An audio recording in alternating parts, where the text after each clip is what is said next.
Good evening. Good evening.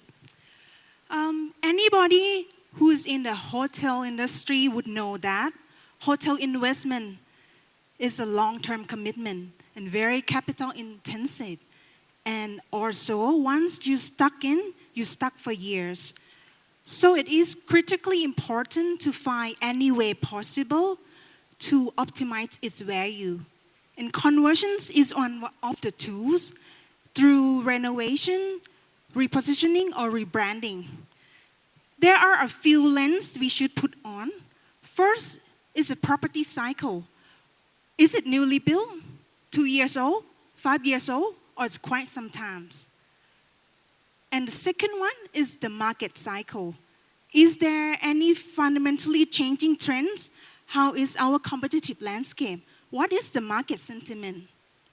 And lastly, what is the value uplift? Is it a short-term game or a long-term play? Looking across the industry, conversion has uptrend since COVID. In 2022, conversions accounts for 1/3 of hotels opening globally and almost half of Southeast Asia. And looking at the deal signings, 1/4 of the signings globally are conversions, and that accounts for almost 40% in Southeast Asia. And looking at ISG, is it moving? Okay. Looking closely at ISG in Southeast Asia, since 2022, conversion represents over half of our deal signings across brand segment.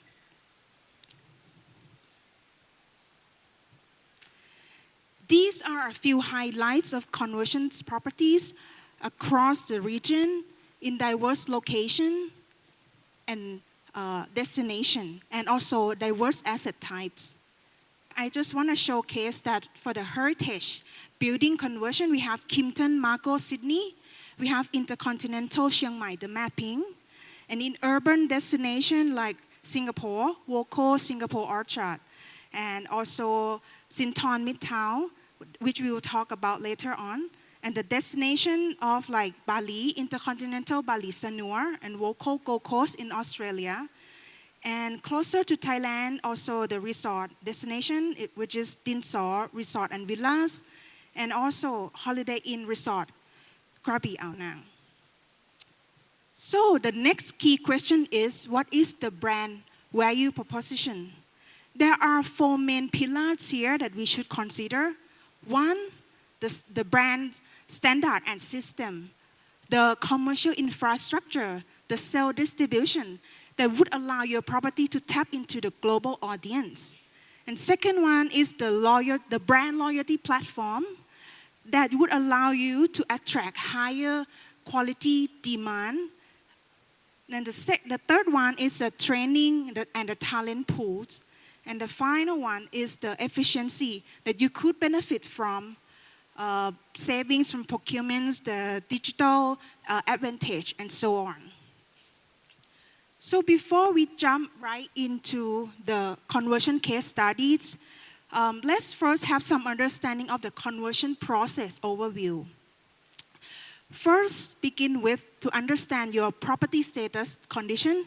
Back to the first slide. What is the property cycle at the moment? And align interest between owners and operators. Second is to talk about the brand fit. What is the brand option? What is the brand commercial value uplift from the brand? And getting into more of the financial feasibility studies and pro forma. And third one is a very critical pit stop, which is the property improvement plan, so-called PIP. And the key takeaway here is to find any way possible for facing PIP if it makes commercial sense. Once it's all aligned, you get into execution, from contracts to on-ground renovation works and rebranding. So in Thailand for ISG, over the past few years, we have many opportunities to look for and study with the owners for the conversions. And I think around more than 50% of our deal signings since COVID are in conversions. And 2023 alone, it's up to 90%. And these are the fields of storytelling. First is the Sinton, Midtown, Bangkok. When we first initiate the discussion with owner, there was a clear alignment to respect the bone and the structure given its very new condition and open less than a year old back then. So we worked with the owner's team on a super fast pace to convert to IHG as a white label within 6 months after initial discussion in 2021 and completely rebranded to Winard collection as a first in Asia later in 2022.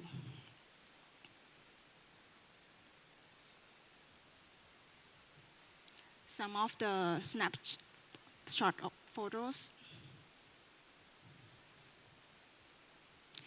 The next one is in Phuket. Oro Resort and Villa Patong. When we first studied this opportunity back in 2020, the property was partially completed with such unique character and setting. And so the branding was a focal point of discussion. And another challenge is to beat the Phuket peak season in December. So we start working with the owner's team on the PIP works even before the contract execution. And eventually to smoothly take white label this property right in time in December 2022. And thereafter, ongoing renovation works and rebranding works. And it just rebranded fully as a Winard collection in December last year, so a month old only. Last but not least, in Oro Resort location, Holiday Inn Resort Krabi Ao Nang, which was a scenario of brand switching overnight. Hence, challenges lie in the transition of operation during the switchover. So to support the owner and collaborate with the previous brands, we implemented task force from commercial, finance, IT, and HR. This property made a record of 2 months fully rebranded after contract execution. That's it, guys. Thanks so much. That's all from me.